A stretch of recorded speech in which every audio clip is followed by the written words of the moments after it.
বন্ধুরা, আজকের এপিসোডটা এমন একটা জায়গায় এসে দাঁড়িয়েছে যেন শুধু সম্পর্ক না, ভেঙে যেতে পারে বিশ্বাস, পরিবার আর সত্যের সব দেওয়াল। একটা প্রশ্ন এখনো পুরো গল্পকে নাড়িয়ে দিচ্ছে: মেঘলার পেটে থাকা শিশুর আসল বাবা কে? এই প্রশ্নটা যত সহজ শোনায়, সত্যিটা ততটাই ভয়ঙ্কর। কারণ তো লুকিয়ে আছে এমন একটা কিছু ঘটনার ভেতরে, যেটা ধীরে ধীরে সবাইকে এক ভয়াবহ সত্যের দিকে নিয়ে যাচ্ছে। অনেক কি সত্যি সেই সন্তানের বাবা, নাকি তাকে ফাঁসানো হচ্ছে কোনো গভীর পরিকল্পনার অংশ হিসাবে? আর রাতুল, সে কি সত্যি নীরব দর্শক, নাকি পুরো ঘটনাটার পেছনে লুকিয়ে থাকা অদৃশ্য হাত? একদিকে মেঘলার কান্না, অন্যদিকে অনেকের অভিযোগ, মাঝখানে দাঁড়িয়ে আছে একটা সম্পর্ক যেটা এখন আদালত আর থানার দরজায় এসে থমে গেছে। আজকে পর্ব আমরা দেখব কিভাবে ভালোবাসা ধীরে ধীরে রূপ নেয় সন্দেহে, কিভাবে একটি পরিবার পরিণত হয় আইনি লড়াইয়ে ময়দানে, আর কিভাবে একটি ছোট্ট সিদ্ধান্ত পুরো ভবিষ্যৎকে বদলে দিতে পারে। মেঘলার আজ একটাই জিনিস চায়: আমি টাকা চাই না, সম্পর্ক চাই না, আমি শুধু সত্যটা জানতে চাই।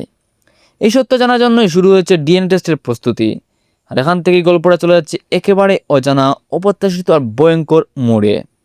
কারণ একটা ডিএনএ রিপোর্ট শুধু একজন বাবার পরিচয় নয়, এটা বদলে দিতে পারে অনেক মানুষের জীবন, সম্মান আর ভাগ্য।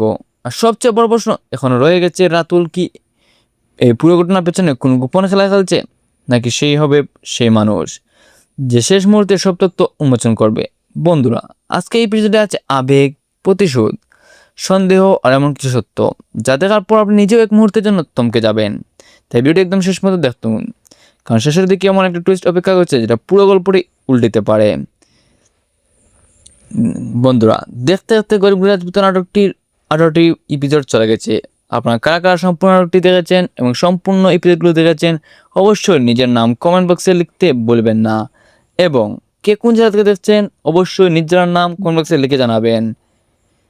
এতক্ষণ সঙ্গে থাকার জন্য ধন্যবাদ। এবং আরও নতুন নতুন রিভিল আপডেট এই চ্যানেলে থাকবে, তাই কেউ মিস করতে না চাইলে অবশ্যই চ্যানেলটি সাবস্ক্রাইব করে বেল আইকনটি অন করে রাখবেন। এবং অনুষ্ঠান এপিসোডটি আসতে চলেছে কারহিম ইউটিউব চ্যানেলে, আসার সাথে সাথেই আপনারা নোটিফিকেশনটি পেয়ে যাবেন। তাই এতক্ষণ সঙ্গে থাকার জন্য ধন্যবাদ।